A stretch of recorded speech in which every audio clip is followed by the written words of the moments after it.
Recording studio बानावर बिशुनगंज। अगे तोड़न सपनावा लोक भैया के, तोड़न सपनावा लोक भैया के, नौकरी पकारी के गुमान माफ नहीं करथुन भगवान। फुट फुट के रोवा है अंगनावा गे, फुट फुट के रोवा है अंगनावा गे,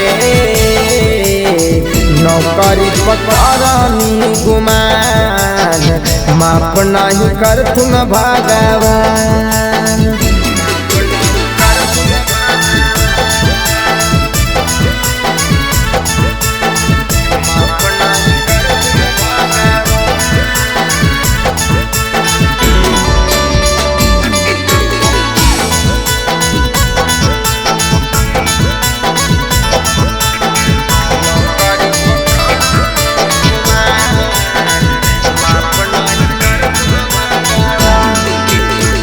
सदिया के बाद भी तोरा पढ़ैला कऊ, मेहनत कई के तोरा आगे बढ़ैला कऊ।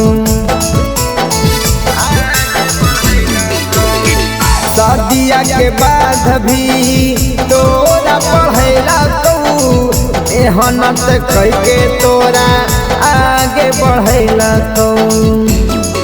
अगे कहीं काहे आई सन कमागे, कहीं काहे आई सन कमागे, नौकरी पकड़ही गुमान माफ नहीं करथुन भगवान।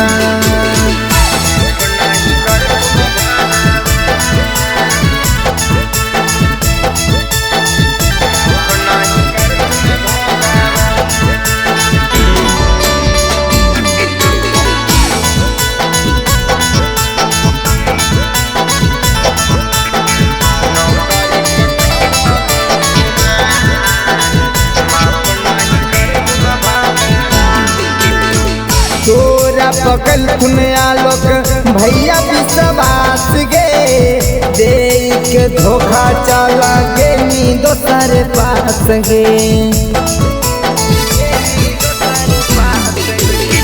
लाज न लगलो दूगो रहते बाल बच्चा, एसडीएम बन के तू कहीं नहीं अच्छा।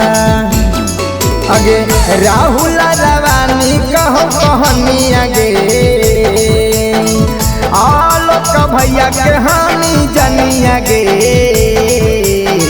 माफ नहीं करथुन भगवान नौकरी पकड़ही गुमान। गोलीनाथ रिकॉर्डिंग स्टूडियो बानावर बिशुनगंज।